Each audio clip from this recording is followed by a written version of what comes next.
பொதுச் செயலாளர் அண்ணன் ரமேஷ் வெண்மணி ரமேஷ். எல்லோருக்கும் வணக்கம். தெற்கு பனையூர் ஊராட்சியில் இன்னைக்கு ஒரு வரலாற்று நிகழ்வு. நிச்சயமா நானும் 2020 கட்சியில் பயணிச்சுக்கிட்டு இருக்கேன். எல்லா நிகழ்வுகளையும் பெரிய அளவில் கலந்துருக்கேன். இன்னைக்கு ரொம்ப மகிழ்ச்சியான நாள். இதுக்கு காரணமாக இருக்கிற அனைத்து என் தாய் தமிழ் உறவுகள், அண்ணன் ராயர்லேருந்து இந்த நிகழ்வுக்கு தொடர்பாக இருக்கிற அனைத்து பேருக்கும் என்னுடைய புரட்சி வாழ்த்துக்களை தெரிவிச்சுக்கிறேன். நம்ம இன்னைக்கு எடுத்திருக்கிற இந்த முடிவு ஒரு சாதாரண நிகழ்வு இல்லை. நீங்கெல்லாம் நினைக்கிற மாதிரி ஒரு சுயநல மனுஷனால நாம் தமிழர் கட்சிக்குள்ள நுழையவே முடியாது. என் குடும்பம், என் வாழ்க்கை, என் பிள்ளை, இதுதான் என் வாழ்க்கையில் நிற்கிற ஒரு சராசரி மனுஷனால நாம் தமிழர் கட்சிக்குள்ள வர முடியாது. அதே போல ஒரு ஒழுக்கம் கெட்ட மனிதர்களாலையும் இந்த கட்சிக்குள்ள நுழைய முடியாது. இதுதான் உண்மை. ஏன்னா கருத்தியை உள்வாங்கிறதுங்கிறது ஒரு சாதாரண விடயமா நீங்க நினைக்காது. அண்ணன் சீமான் பேசுறாரு, அதுக்கு முன்னாடி தமிழ் தேசியம் இருந்தது. ஆனால் அது எந்த நிலைமையில இருந்ததுன்னு யாருக்குமே தெரியாது. ஏன்னா எனக்கும் சுத்தமா தெரியாது, உங்களுக்கும் நிச்சயமா தெரிஞ்சிருக்க வாய்ப்பு இல்லை. தமிழ் தேசியத்தை எல்லாரும் பேசிக்கிட்டு இருந்தாங்க. சின்ன சின்ன அறைகள் போட்டு அதுக்குள்ள தமிழர் உரிமை, கலை, கலாச்சாரம், பண்பாடு, இலக்கியம், வரலாறு, மண் வளம், மக்கள் வளம், உரிமை அப்படின்னா பேசிட்டு வாழ்ந்தாங்க. அதையெல்லாம் தாண்டி இன்னைக்கு தமிழ் தேசியம் இந்த தெற்கு பனையூர் ஊராட்சியில் இருக்கிற இந்த சின்ன சின்ன பிள்ளைங்க, நம்மள மாதிரி சின்ன சின்ன பிள்ளைங்களுக்கு வந்து சேர்ந்திருக்குன்னா அதுக்கு அடிப்படையான காரணம் அண்ணன் சீமானின் முழுமையான உழைப்பு. நீங்க தேர்தல் நேரத்தில் அரசியல்வாதிகளை ரோட்ல பார்த்திருக்கலாம், மேடையில பார்த்திருக்கலாம். நான் பார்த்து அண்ணன் சீமான வியந்து பார்க்கறது ஒண்ணு, அவரோட உழைப்பு மட்டும்தான். கருத்தியல்ங்கிறது அடுத்த கட்டம்.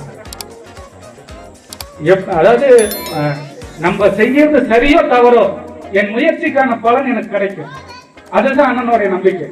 இன்னைக்கு வரலையும் நீங்க 2 நாளைக்கு ஒவ்வொரு நாளும் களத்தில் அண்ணனை பார்க்கலாம்.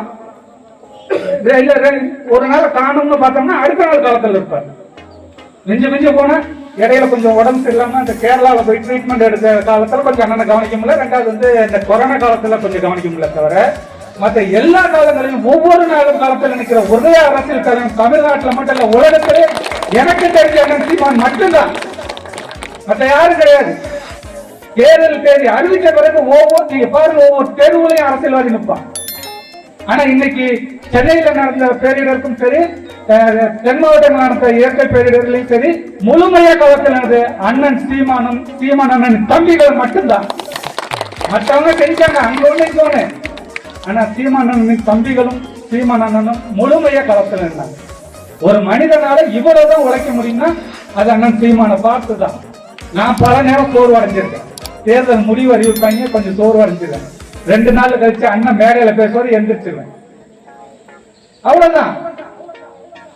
எனக்கு இருக்கிற சோர்வு என் அண்ணனுக்கு ஏற்படுத்தினா இந்த நாடுல இந்த களம் இருந்ததே வந்திருக்காரு. அண்ணன் தோல்விங்கிற சோர்வே கிடையாது.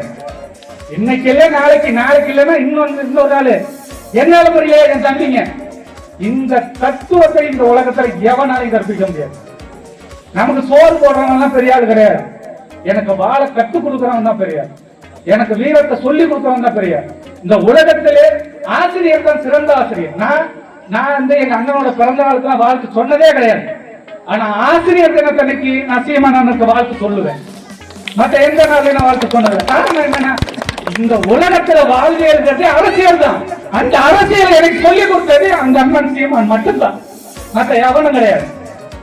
நான் அதுக்கு முன்னாடி கம்யூனிஸ்ட் கட்சியில இருந்திருக்கேன். ஆனா எனக்கு அந்த கம்யூனிஸ்ட தெளிவா எனக்கு சொல்லிக் கொடுக்கல. உண்மை அதுதான். இதுல மாற்ற கருத்தெல்லாம் ஒண்ணும் கிடையாது. நான் கம்யூனிஸ்டத்தை புரிஞ்சுக்கிறப்ப அதை புனிதமா பார்த்தேன் தான். இன்னைக்கும் நான் கம்யூனிஸ்ட் தான். நான் எனக்கான அரசியலை பேசல, இந்த மண்ணுக்கும் மக்களுக்கும் பொதுவான அரசியலை பேசிக்கிட்டு இருக்கேன். நான் தான் உண்மையான கம்யூனிஸ்ட். என் அண்ணன் சீமான் தான் உண்மையான கம்யூனிஸ்ட். இதை யாராலையும் மாற்ற முடியாது. தேர்தல் வந்த கூட்டணி வச்சுக்கிட்டா என்ன, தேர்தல் முடிஞ்ச பிறகு விலகி வந்தது எதிர்கட்சியா நில்ல. இங்க அந்த நினைப்பே இல்ல. ஒரு நேரம் கம்யூனிஸ்ட் கட்சி அப்படிதான் இருந்துச்சு. இன்னைக்கு அப்படி இல்ல. இன்னைக்கு காசை வாங்கிட்டு கூட்டணி வச்சோம்னா அடுத்த தேர்தல் வரலையும் எந்திரிச்சு மூச்சு கூட விடக்கூடாது. எந்த பாரதிய ஜனதா கண்டிச்சு ஆர்ப்பாட்டம் நடத்துவாங்க. எங்க டெல்லியில இருக்கிற கட்சியை எதிர்த்து நம்ம ஊர்ல சாட்டைக்குள்ள ஆர்ப்பாட்டம் நடத்துவாங்க. ஆனா இந்த மண்ணுல நம்ம கன்னியாகுமரியில இருக்கிற இயற்கை பெருங்கொடை மேற்கு தொடர்ச்சி மலையை உடைச்சி கேரளா கொண்டு போயிட்டு இருக்கான். அதை கண்டிச்சு இங்க இருக்கிற எந்த கட்சி போராடுது? பாஜகவை போராடுற இந்த திமுக கூட்டணியில் இருக்கிற கட்சிகள் ஏன் இந்த மண்ணில நடக்கிற அவலங்களுக்கு எதிராக இந்த மண்ணில ஒரு போராட்டத்தை இங்க இருக்கிற அரசியல்வாதிகள் எதிர்த்து நடத்தல? காரணம் தேர்தல் நேர கூட்டணியும் பணமும். என்னையே இந்த நாம் தமிழர் தள்ளி விட்டதே இந்த கம்யூனிஸ்ட் கட்சி தான். காரணம் என்ன? எனக்கான நம்பிக்கை அவங்கள்ட்ட இல்ல. இந்த திமுக அதிமுக தேவையில்லைன்னு சொல்லிட்டு நான் கம்யூனிஸ்ட் கட்சியில இருந்தேன். என்னை திரும்பி போய் திமுகவுக்கு ஓட்டு போடுறேன், அதிமுகவுக்கு ஓட்டு போடுறேன்னா நான் என்ன செய்வேன்? போடாங்க அப்படின்னு சொல்லிடுவேன்.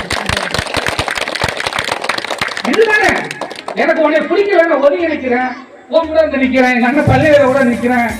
எங்க அண்ணன் நைட்டா வந்து இதே தம்பி அவனுக்கு ஓட்டு போடுறேன் அப்படின்னா நான் போனாங்க அப்படின்ட்டு போயிடுவேன். அதுதான் உண்மையான மனமா இருக்கணும். நான் அடிமையா இருக்கக்கூடாது, அடிமையா இருக்கக்கூடாது. அதையும் எங்க அண்ணன் சீமான் சொன்னதுதான். தனி மனித அபிமான அரசியல் கூடாது. அது இருந்துச்சுன்னா நீ காலகாலத்துல அடிமை தான். அவனுக்கு அடிமையா இருப்பா, அவன் பிள்ளைக்கு அடிமையா இருப்பா, அவன் பேர பிள்ளைக்கு அடிமையா இருப்பா, அவன் கொள்ளுதவனுக்கு அடிமையா இருப்ப, கொத்தடிமையா இருப்ப. இந்த நிலையெல்லாம் வேண்டாம். இந்த காலத்துக்கு நம்ம வந்து நிக்கிறோம். நம்மளால மட்டும்தான் இந்த காலத்துல நிக்க முடியும். ஒரு சாதாரண ஆளாலாம் இங்க வந்து நிக்க முடியாது. நீங்கள் எல்லாம் தேர்ந்தெடுக்கப்பட்ட தரமான விதைகள். சாதாரணமான நீங்க இல்ல, நீங்க நானும் சாதாரணமான ஆள் இல்ல.